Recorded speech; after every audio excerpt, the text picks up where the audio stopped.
This is the Greg Bedard Patriots Podcast with Nick Cattles. He's Greg, I'm Nick, and we are part of the CLNS Media Network, and this episode is brought to you by Prizepicks, the largest daily fantasy sports platform in North America. Download the app today and use code CLNS to get $50 in lineups after you play your first $5 lineup. Before we get into the game on Sunday, Greg, of course, we got to talk about the trading deadline. We talked a lot heading into the deadline. Now we are post-deadline, and obviously the Patriots did not add anyone at the deadline. Did you have any problem with that decision? Not really, Nick. I was a little, I would say the only thing that didn't really make sense for me at the trade deadline was the decision to send out Kayshon White and Kyle Duggar at the deadline and not do anything to shore yourself up at those positions. Because, Look, say what you want about Kayshon White, who, I think it was obvious to everybody that he was not a good fit for this scheme, and it wasn't going to happen. And I think that's why they traded him. Just like, let's just move on and get something for him. And also Kyle Duggar. I mean, you're talking about two guys that at thin positions already that if the worst happens, like say, Kayshon is out for an extended period of time, at either of those positions, if someone goes down, at least you had guys who have played NFL games before, in Kayshon White and Kyle Duggar. Now the Patriots are in a position where what if Kayshon goes out, all of a sudden Elijah Ponder's playing a lot of snaps for you, who, I think, he's a decent player, but you don't know what you're going to get, and what you've seen out of him this year, you're not really impressed. I mean, he hasn't really registered very much. And, at safety, who are they going to plug in? This guy that they plucked off, this undrafted free agent that they plucked off of the Dolphins practice squad, John Saunders. Yeah. I mean, okay. I mean, they liked him in the pre-draft process. There's still a reason that he went undrafted. There's still a reason why he couldn't even crack Miami's roster. And all of a sudden he's playing big snaps for you in December and January. So I would say from that perspective, that's what I didn't understand. Adding like a little bit more depth, even if they were sort of fringe roster players on other teams, but just something at the edge and safety to give you a little bit of a backup. So I guess I would start there. That's the one thing that I don't understand about the deadline. Yeah, a couple of thoughts. Looking at it, it's, to me, Anthony Jennings / Elijah Ponder versus Kayshon White. And it's obvious the coaching staff chose Jennings and Ponder over White, and they just didn't feel like White was worth it. I mean, I don't think it's as big of a deal there because, frankly, he was a healthy scratch before he was traded. They had already made the decision. Like, whether you agree with it or disagree with it, they chose the other guys on the roster over White. They just did not think he was going to help them. So that was the assessment on him. Were they right? We'll see. I mean, we'll see if you do have an injury, like you said, Greg, how Jennings, Ponder, and maybe even Tavai, who could be an option, how those guys kind of step in and what you get from them. You weren't getting really anything from Kayshon White, unfortunately. The Duggar thing to me is a little bit more interesting because, Duggar had stepped in and played a decent amount of snaps when Hawkins was out with a hamstring. So now you're picking Del Pettis, really, over Kyle Duggar. That's the decision you made, along with Saunders, who you just mentioned. So the biggest question I have is not necessarily about trading White or Duggar. To me, it's the timing. When they traded Duggar and White a week before the deadline, I said, 100%. They're gonna add at least one person, because you make those trades a week before the deadline so you can get your ducks in a row. So then you could talk to teams and offer what you've got to offer to bring help in. That was my assumption. And we all know what they say about assuming. So apparently that was not the case, or they were hoping it was going to be the case, and they were unable to pull the trigger on any deals. So I do wonder if it would have been better for the Patriots, even if they were going to trade Kayshon White and Kyle Duggar, to maybe wait a little longer, give it another week, so you can kind of use the leverage of the deadline to maybe get a little bit more out of the teams that were willing to trade for those guys, because the timing really didn't make much sense at the end of the day because you didn't add anybody. So that's my biggest really second guess is maybe you should have just waited a week to pull the trigger on those guys. Maybe the Patriots were concerned, Greg. I don't know how you feel, but maybe they were concerned that another team would jump in and, help out the Niners or the Steelers, and that the Patriots felt, hey, we might lose out on getting anything for these guys, so let's just pull the trigger now. But it feels like, the lack of edges that were traded and the lack of safeties that were traded, pretty much none, it might have helped the Patriots to hang on another week to get more. Yeah. Yeah, I could definitely see that. I do also think, from listening to Mike Vrabel and sort of, what they're about with this team, certainly with Kayshon White, I'm not sure about Kyle Duggar because he's always been sort of quiet and he's going to do what they do, but he's going to, do his job in a professional manner. But I do wonder if those guys, with their their roles being decreased this year and, really no light at the end of the tunnel for them working their way into a major role on this team, were they becoming a little disgruntled behind the scenes? But really, when we talk about the trade deadline, I don't disagree with what the Patriots did overall. For the biggest reason is these guys came in with a plan and they looked at this roster, and I did a chart. I went through, sort of the contenders, the better teams in the AFC, some of the teams that, went for, big deals, like the Colts. And, and I also included the Commanders because I think the parallels between the Commanders a year ago and the Patriots now are pretty apt. But, when I went through all the rosters, as of, basically opening day, and I excluded rookies because, with rookies, you just, it's hard to judge whether like they're really good or are they just playing because the team doesn't have anybody else. But Right. what the Patriots are looking at in terms of where they are as a program is, and I laid it out in this chart where I looked at homegrown starters on offense and defense as of September 1st. And, a lot of the teams like, the Ravens have 18, the Colts have 17, the Chiefs and the Chargers have 16, the Bills have 15, the Jaguars even have 14. The Broncos start to get a little iffy. They're at 12. But you look at the Patriots and they have 7 homegrown starters on their team. The Commanders have 6. And the Commanders are even a worse predicament because they have the oldest roster by far in the NFL. And I think you're seeing some of that come to fruition this year. And I could tell you, this is after I wrote this column, but from talking to some people in the building, after I wrote what I wrote the other day, and people could check it out because a lot of it I left for free out there for people to look, is I got a lot of positive reaction from inside the building. And what I was told was the Commanders example is something that they have talked about in the building, because if you remember, the Commanders were here for a joint practice this summer. And that was, as far as the summer goes, that was probably the high watermark for the Patriots. I mean, their offense ripped through the Commanders defense in that joint practice. And, what I saw was I came out of it saying, man, that team is old. That team is not good on defense. I don't care what Jaden Daniels does, and some of the guys they have on offense. And, what I've come to learn is that the Patriots basically looked at the Commanders, thought they were slow and old, and they basically said to themselves, we don't want to be that.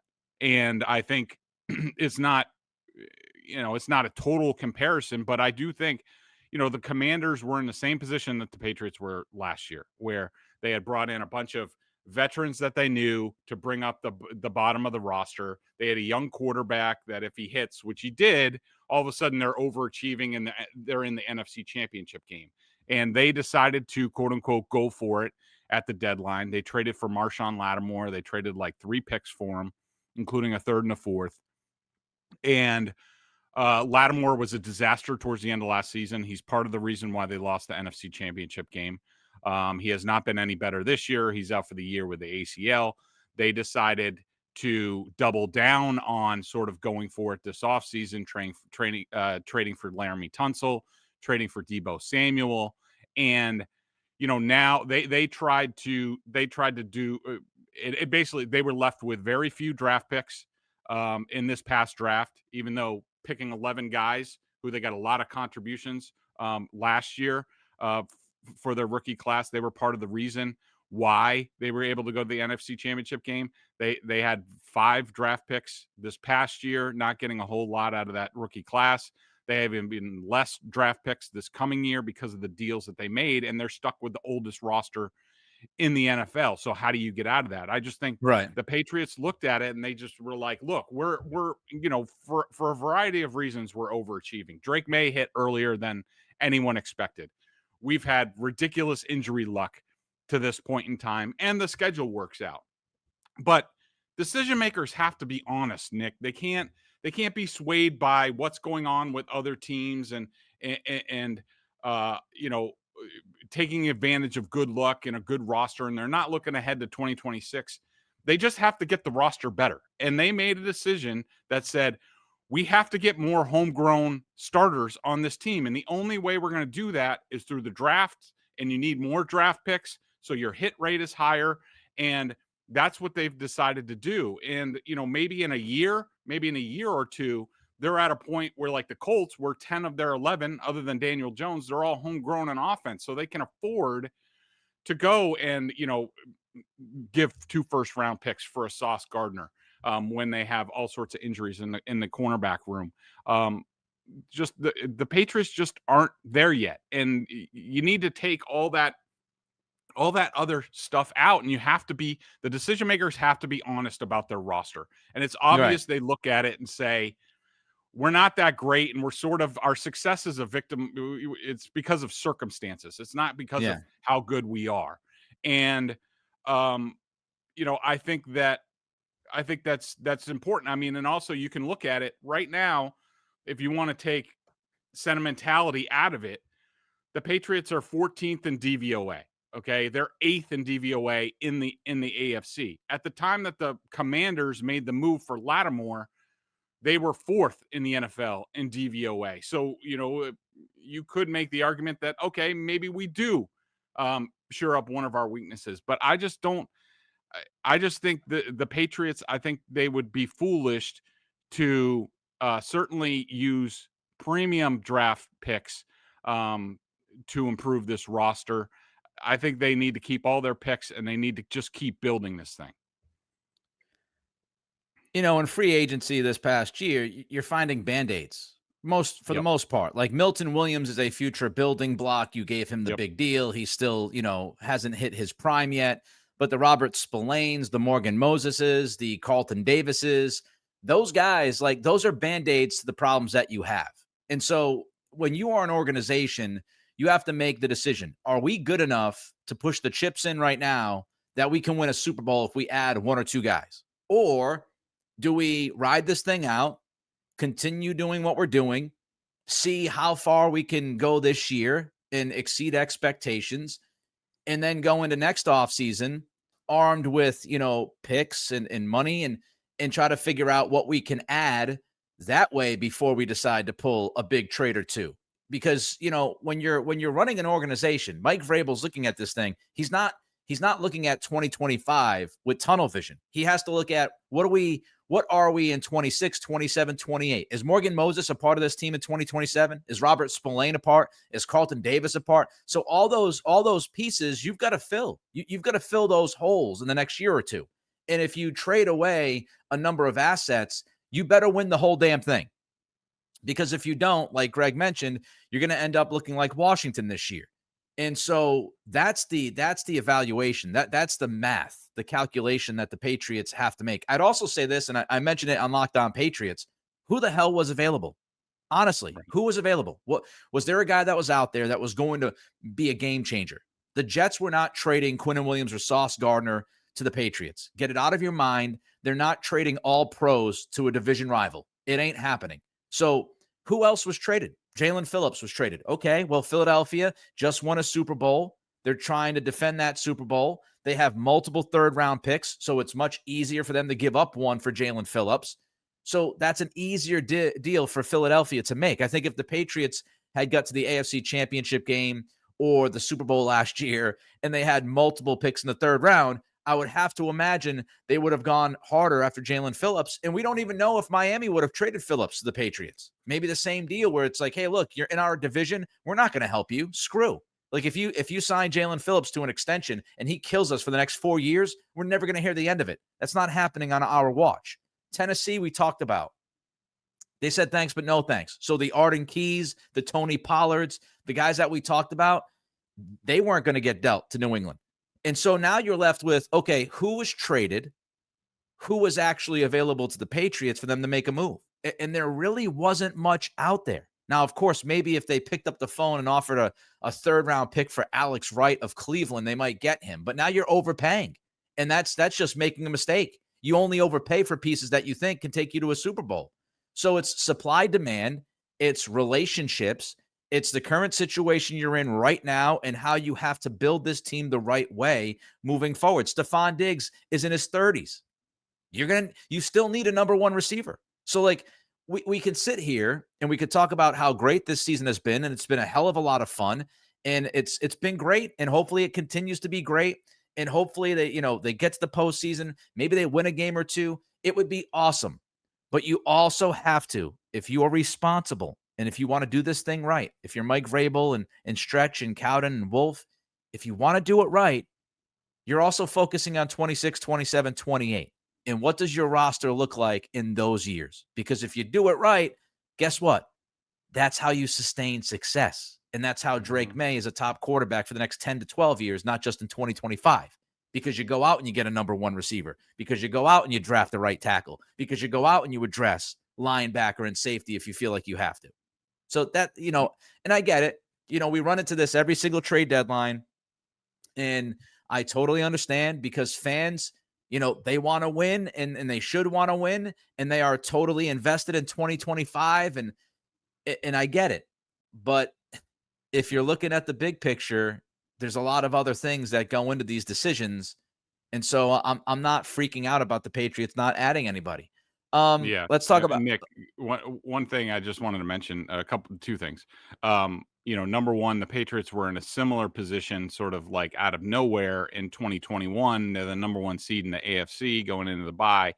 The Patriots did not make a move, at that deadline. And, was that because Belichick looked at the team and said, we're really not that good. We're playing a soft schedule similar to this year. And, are we really a contender? And, we won the win game in Buffalo, but like, are we really better than Buffalo? Or was that just because of the wind was able to help defend Josh Allen? And, what you mentioned, the landscape of the roster, like these guys have to look at it. And there's basically like, there's a meteor coming with this roster. Like you mentioned, a lot of these guys signed, they were Band-Aids for a year or two. So, it would buy you time to start, building up the roster with draft picks, because we know the previous 4 years were just a desert. And that's why they were in the position that they were in. I mean, just this offseason, key guys like Jalen Hawkins, Kayshon, Hooper, and Tonga are all free agents. You would like to sign back a couple of those guys. Are you going to be able to, or are you just going to start the process of, playing younger guys?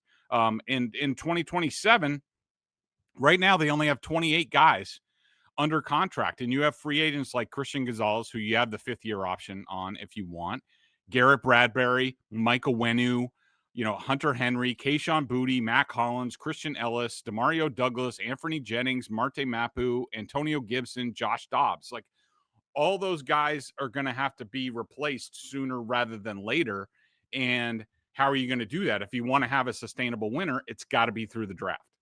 I mean, just look at Detroit, look at Philadelphia, look at these teams, look at the teams that are building it correctly. Detroit hit on so many draft picks, and now they've paid almost $1 billion to extend those guys. But the Amon-Ra St. Browns and the Sam Laportas and the Jahmyr Gibbses and the Jameson Williams somewhat with him.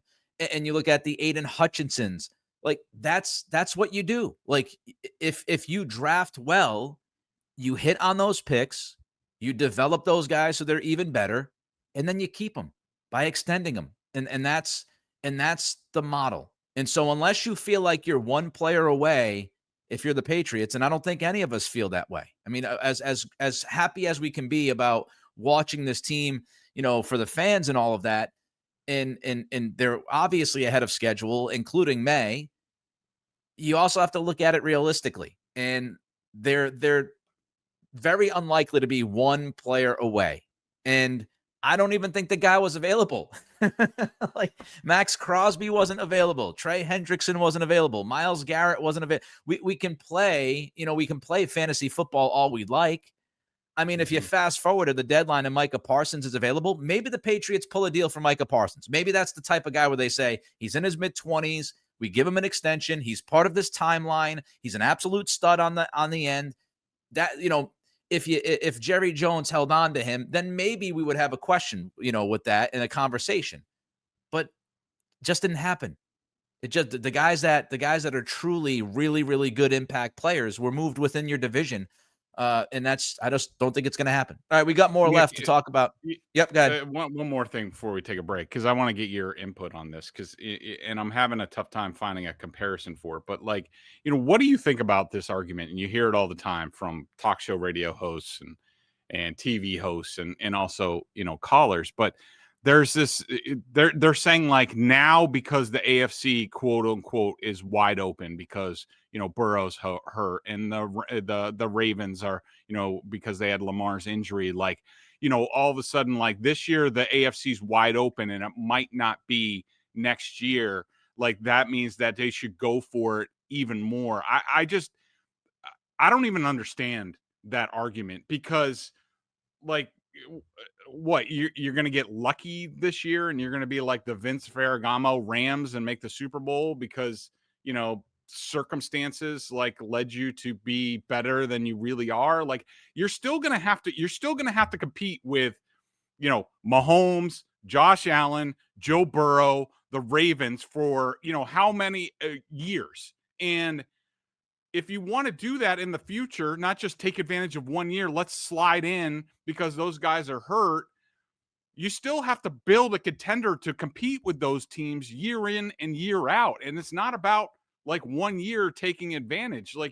You need to build it up. You're going to have to compete with all these teams going forward. And the only way you do that is to build up the depth of your roster from the ground up. And you need to compete with those teams. It's not about just having a great quarterback, which it looks like the Patriots have.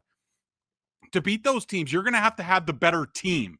And I do think the Patriots have a chance to do that and maybe, be stronger all the way around than some of these teams. You look at the Bills, right now and how they've gotten old and slow and injured on defense. And they're not very good at, wide receiver. The Patriots, if it's not about this year, it's about 5 years competing with those teams and winning AFC titles and winning Super Bowls. So I just don't that argument just doesn't compute to me at all. It's foreign to me. Well, I look at it and I'll just say, who was traded, and was there a guy that was traded that you could trade for in reality? I'm not talking about the delusions and the fun games that we Myles play. Garrett. Yeah, I'm not. Who was actually traded that you think would have made the Patriots the needle would move? If you think the Patriots are a contender in the AFC right now, then who was the guy that you bring in where you go, oh, definitely now forget about it. I'm honestly asking people that watch this. I mean, do people think Rashid Shaheed is putting the That's Patriots what I'm saying. over the top? I looked at Adam Schefter tweeted out all the names that were traded in both October and November. And I'm telling you right now, there was no Jacoby Myers. Okay. Are you giving up a 4th and 6th for Jacoby? Is Jacoby Myers the difference between you getting to a Super Bowl or not getting to a Super Bowl? I don't think so. There wasn't a single running back that was traded. So obviously that's not a Patriots thing. That's a league thing. All the defensive ends that we talked about, the only guy that was traded that's an impact player is Jalen Phillips. And we went through that already. So Who's the dude? Who's the white whale that you were going to acquire at the deadline that you walk away and go, oh my God, we're going to win the whole damn thing now. Like we just changed the trajectory of the, like if you're a contender now, then I think you're still a contender. And I don't think there was anybody that was available unless you wanted to go absolutely hogwire and be like, okay, you know what? We're going to call Philly and offer like a first round pick and then some for AJ Brown. Like, okay, so maybe you could overpay ridiculously for somebody. But that goes into the conversation that Greg talks about and I've talked about, which is, yeah, if you overpay for somebody, you best win. Because if you add AJ Brown and he doesn't fit with your culture, or, you know, the other receivers in the room get a little pissy, something like if you don't make that run and you don't win, now you just spent a first round pick and then some for a guy who ultimately did not fit your football team. So, which is another conversation we don't have to get into because I see people talking about Red Sox. I got a Red Sox hoodie on right now. Like, can you stop? I know it's a Felger and Maz thing, but the crossing sports thing, honestly, it could be not. There could not be a worse like analogy or comparison than saying Red Sox, Patriots. Red Sox have a bunch of young players that are the core, and they made a big deal for a Garrett Crochet, and they have a team that is built and should be built for the next 8 to 10 years because they they drafted guys like Roman Anthony. Like the Patriots are not in that position right now. The Patriots are the anti-Red Sox. The Patriots have no like young depth at all. Exactly. To build the future on. And now the Red Sox like could trade for a Chris Ryan to plug into the or Joe Ryan, whatever his name is, and plug him into the rotation, or a right-handed bat that can play first base, and you plug them into the lineup, and all of a sudden they're a much better team. The Patriots are the exact opposite. They have no young core that you can say, all right, well, we have guys coming up in the system who are ready to take over for some of these guys. The Patriots aren't even close to that. Yeah, not to mention that football is a physical, violent game, and the windows are much shorter. The guys don't last as long. Not to mention that when you talk about football, you're talking about scheme. You're talking about fit, where if you're talking about baseball, you can go out and sign a Pete Alonso or a Kyle Schwarber and go, all right, play first base and hit the baseball. You have to find the right fit. I mean, there's so many layers to it, and people, they get into the habit of the fantasy football shit, and I play fantasy. I get it. Greg plays fantasy. But I think it's not fantasy football. Like you just don't go, oh, well, that guy's good, so let's go get him and put him on the team, and it's going to work out swimmingly. Like, so there's a lot to that conversation. And I think, if you got to look at it long term. If you want this team to be successful for, years on end, don't worry about the sugar high of the first 9 weeks. Be happy with it and hope they get to the playoffs, which they should if they stay healthy, and make a little bit of a run. And then you build off that success by having another really good offseason and having a strong draft. And then you get into 2026 with a younger core, more talent. And then it's not like you didn't make a trade in 2025, so you can't make a trade ever again. Like you can do it. You can do it in the offseason or early next year. So whatever. I think that's enough conversation. All right, prize picks, Greg. You and I make decisions every day, but on Prizepicks, being right can get you paid. Don't miss any of the excitement this football season on Prizepicks, where it's good to be right. I love the app. It's fast. I sit there on my couch watching the Thursday night game, get my picks in, and then I have a blast watching the game. Prizepicks is simple to play. You just pick more or less on at least 2 player stats. If you get your picks right, you could cash in. Prizepicks is the only app that offers stacks, meaning you can pick the same player up to 3 times in the same lineup. You know what that means? Oh, yeah, Drake Maye. You want to pick more on Drake Maye's passing yards, rushing yards, touchdowns, and, just basically his control of the universe. Now you can pick all of them in the same lineup, only on Prizepicks. On Prizepicks, how you play is up to you. If you want flexibility, choose Flex Play, where you can get paid even if one of your picks doesn't hit. And if you want the biggest payouts, which is what I go for the power play, where all of your picks need to hit to win, but you get paid more. So you got to go for it. That's what I do. Go big or go home. No matter your play, Prizepicks is a great way to put your takes to the test. Download the Prizepicks app today and use code CLNS to get $50 in lineups after you play your first $5 lineup. That's code CLNS to get $50 in lineups after you play your first $5 lineup. Prizepicks, it's good to be right. And for those listening, we ask you subscribe to the podcast, leave a review. Watching the show on CLNS, hit that like button. Subscribe to the Patriots Press Pass YouTube channel. Find our show and a lot of other great Patriots content. And make sure you turn on your notifications so you know the instant a new video drops. And you want to check out Greg, BSJ, Boston Sports Journal. He and Giardi doing a great job over there with the Patriots. $50 for the year. All right, this is the part of the podcast where I blame Greg. Yep. Greg's been talking about how great the injury luck has been for the Patriots, and he's brought this up for like the last 2 weeks. And now, don't you know, as soon as Bedard starts pumping this, what happens? Dudes start to fall off the map, right? First, it was Ramondre Stevenson gets hurt. Thanks, Greg. Then it was Kayshon, Boutte, and Christian Ellis on Sunday. Thanks, Greg. And now we find out that Garrett Bradbury's not practicing on Wednesday. I say again, thank you, Greg. What are you hearing about these guys? Concern about all of them being out? Was Bradbury a rest thing on Wednesday? What's going on? Cry me a river about your quote-unquote injury issues. Let's just compare that to the Bucs. You jinxed them, let's just compare this to the Bucs, who have lost Jalen McMillan, Mike Evans, Luke Gedeke, who might be back this week, maybe, Kalijah Cansey, Cody Mock. We're talking about like really good like starters. The Patriots get a couple guys dinged for a week or two, and it's, cry me a river. I haven't heard a whole lot. I would think that we'll see today. This is Thursday. They're about to be practicing, I think, pretty soon. I would expect Garrett Bradbury to be back today. I would think that yesterday was, maybe he has a hip thing, but it's more a veteran rest that, like, we've seen Morgan Moses get, and Harold Landry, and, Christian Barmore. I'm not overly worried about it. Kayshon Boutte, Mr. Discord. I don't know. I would guess he would probably be out this week. I know he had some hope of playing this week, but I don't know. I think the smart thing would probably be to put him down for this one and the Thursday night game. Maybe if he's better than they think, he could be back for Thursday night, with the long layoff after that game to recuperate.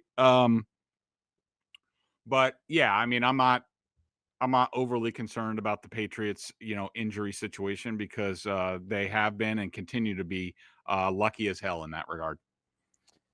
There he goes again. If something happens this weekend, you know where to find Greg. You can send him a comment, little chat at BSJ. You can find him on Twitter/X. He's there as well. If anything happens this Sunday, injury-wise, we all know who to blame. You did mention the Bucs. And in fairness, I will say, look, this Buccaneers offense is not the Buccaneers offense from like a month ago. Chris Godwin, unlikely to play. Bucky Irving, unlikely to play. Those guys aren't even, they just started to run. They're not really cutting yet, according to Todd Bowles. So I don't think either guy plays. Gedeke, as you mentioned, who is their starting right tackle usually. Now they got Charlie Heck starting there. I would think he's unlikely to play with what Bowles talked about. He mentioned like he hasn't really gotten into pads. He's not doing too much. So I'd imagine they probably keep him off. He just opened up his 21-day window. So Gedeke probably not going to play. Mike Evans is absolutely out. Got concussed and broke his collarbone all in one play, 2-for-1 special. So he's not going to play. So, I mean, we're talking about a team that doesn't have the weapons that Baker Mayfield usually works with. In the beginning of the year, Baker Mayfield was an MVP candidate. The first 6 weeks or so, I mean, he was playing great football. Last couple weeks, not so much before the bye, which they had last week. Just your thoughts, Greg, overall on this offense, and how do you think they match up against this Patriot D?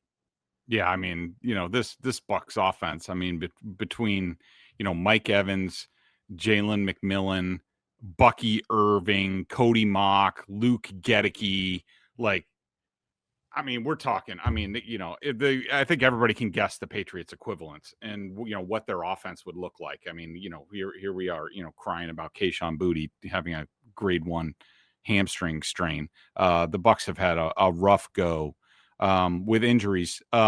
they're still making it work. I mean, I think this, it's more Baker centric. They don't run the ball very well at all. I mean, I think their offensive line stinks. You mentioned Heck. He stinks to all heck at right tackle. Feeney at right guard isn't good. Graham Barton has not had a good year. I was sort of high on him. He was a first-round pick in 2024. Holy shit. Can I just say something? I'm going to talk more about this probably on Locked On Patriots for my Friday preview. I watched the Saints-Bucs game before Tampa went on their bye. It's some of the worst offensive line play I've seen from Graham Barton ever. Yeah. He ended up on his ass 4 or 5 times. I was offended with how he played center against the Saints. Devon Godshaw looked like superhuman against Graham Barton. I want to emphasize how bad he was against the Saints. He was atrocious. Yeah. And I mean, they still have Emeka Egbuka, which should be, and he sort of splits his time between wide left, wide right. They will put him in the slot. They use a lot of motion. I mean, I like the offense. That would be a great matchup with Christian Gonzalez, if we get that. I still think, with Shepard, Sterling Shepard and Tez Johnson, they still have some weapons. Their tight ends, Otten, is a good player. I think this is on both sides. I think this is a big 12 personnel matchup game. You're talking about 2 offenses that are really good in 12 personnel and especially throwing the ball. And we're talking about 2 defenses that do not do well against 12 personnel, especially, in the middle of the field. This Bucs offense can be a rough watch, but I think they certainly have figured out a way to, be productive in most circumstances. And, they had a tough time against the Lions. Obviously I'm about to watch that film, but the Patriots really need to take, I can't see them blitzing Baker Mayfield very much like they did, last week against Michael Penix. That was really the first time since like the Raiders game and the Saints game where they blitzed a lot. But, the 4-man rush has to get home against, Tristan Wirfs at left tackle is the only guy worth a damn, and he's one of the best in the league. Everybody else stinks on that line. So it's time for the defensive line to do their part and get a lot of pressure up front. And Wirfs, by the way, if you want to feel better about Will Campbell, Wirfs might have had his worst game in the NFL against the Saints 2 weeks ago. Chase Young abused him, which is crazy because I've seen Wirfs play a decent amount of football. As Greg said, he's one of the best left tackles in the sport, but he had a really tough time with Chase Young, like a really tough time. And, I do the crossover episodes with the guys every week on Locked On, and James Yarko, who does the Buccaneers Locked On shows, he said to me last night, that's the worst game he's ever seen Tristan Wirfs play. It's by far his worst game as an NFL left tackle. So I don't know if that's good news or bad news because they got a bye week. He's probably motivated to after watching that film, he's going to be pissed. It's going to be very interesting to watch him versus Kayvon Chaisson. But yeah, if you want to feel a little bit better about Will Campbell, Will did a decent job against Chase Young. Wirfs got eaten up. All right, we'll get to the Buccaneers defense in a minute, but first, don't forget about CLNS's other YouTube channels, behind-the-scenes content, Celtics All Access, the NBA History Channel, and Bruins Rinkside. This defense, Greg, of Tampa, is it the best defense the Patriots have faced so far this year? Yeah, I think so. I mean, that's 3 successive weeks where they've gone up in competition, and I was just looking at the DVOA numbers for this matchup, and the Bucs on defense, their total defense is 7th. Their pass defense is number 7, and their rush defense is number 5. The Patriots are number 4 in rush defense. Patriots are 28th in pass defense still. So yeah, they've gone basically up. The Falcons the week before were 8th in pass defense, and we sort of saw, Drake Maye, have some issues against that. The Browns before that were, really good, but their pass defense was only 14th in DVOA. They were 5th overall. So they've gone from 14 to 8 to now 7. Todd Bowles and his defense, can't say enough about, their scheme and how they do things. And I don't think they're the most talented team, especially like, on the edge, like Diaby. Yaya Diaby is probably their best edge rusher over left tackle. Like I said, I think if I'm the Patriots, this is a 12 personnel game. This is a 21 personnel game, running out of heavier sets to get more linebackers on the field. Levante David, of course, is a big name, but he's also older. I don't think their linebackers are very good in coverage at all. The middle of the field is open. The Patriots are a good middle of the field passing offense. Jamel Dean at right cornerback is one of the best in the league. In fact, PFF has him rated as the number 1 cornerback in the league. Their safeties are pretty good. But the biggest challenge, and, it's good that Drake Maye's had, especially coming off the Falcons game. I think, the Falcons and how they bring creative blitzes, like Todd Bowles is the same way. And he's on another level where in terms of, they show one thing pre-snap, who's coming, who's not coming, and then they drop into something completely different. So it's very, tough on a quarterback. But I think we talked about this in the wake of some of Drake Maye's quote unquote struggles against the Falcons is I think, he really needs to get back to, I was just looking at some of the advanced stats, like, their passing game is like one of the worst in the leagues in terms of percentages of throwing short.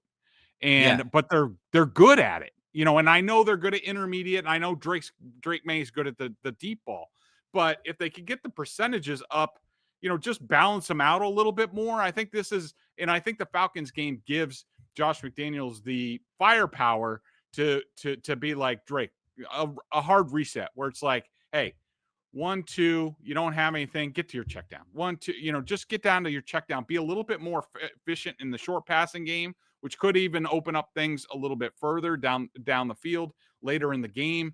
He's just the decision making has to be quicker and it has to be better against this defense of the Bucs. Couple questions for you. Boutte, if he misses the game, what do you think the Patriots do to replace him? I know in this past game they went with Kyle Williams more. I was surprised to learn, doing all my numbers from the game that, Demario Douglas had 16 snaps and Kyle Williams had 31. That must have been the most invisible 31 snaps I've ever seen. Obviously, I thought he got open a couple times. I thought Kyle Williams got open a few times. I think you're a little too harsh on Kyle Williams. A little too harsh. Yeah, I know. I mean, his game is coming, sort of like Travion Henderson. I don't think he's a lost cause, even though I'm almost there. Especially with that 3-step drop running the wrong route. Like that didn't seem very hard, and he messed that up. It could be, if they go more 12 personnel in this game, I could see a lot of Mac Hollins, out there doing there. I think I said this in the last podcast. I would not be afraid to maybe promote John Giles from the practice squad. John Giles is, I think he's sort of like a Mac Hollins, replacement in terms of size and, blocking ability. But I think he has some juice on the outside. He's a big dude. And like, I wouldn't be opposed to that, maybe, when you get into those situations, it's like split between John Giles and Kyle Williams. But I guess we'll have to see what they end up doing. One more question. If Garrett Bradbury doesn't play, let's say it's not just a rest thing, who plays center? I find this kind of fascinating. It would be Ben Brown, you'd think, right? Yeah. I think it would be Ben Brown, and I would be just fine with that. I think he is an upper level backup. I think he's a borderline starter. He's certainly very good in pass protection. Doesn't do a whole lot in the running game, but he'll have a big matchup with Vita Vea, who is, one of the best nose tackles in the game. He's why the Bucs are so tough to run against. I mean, I love Vita Vea, but I have a lot of confidence if Bradbury is down and Ben Brown's got to be in there, I have a lot of confidence that they'll they'll continue on doing what they're doing. All right, last one for you before we get to the pick. What do you need to see from Drake Maye to feel good about him coming out of Sunday? What's reasonable expectations against this defense? You know, I just want him to play a little bit more efficiently. I want him to, you know, I want him to take less hits, take less sacks. You know, if you know, hit the checkdowns a little bit more, just keep the chains moving.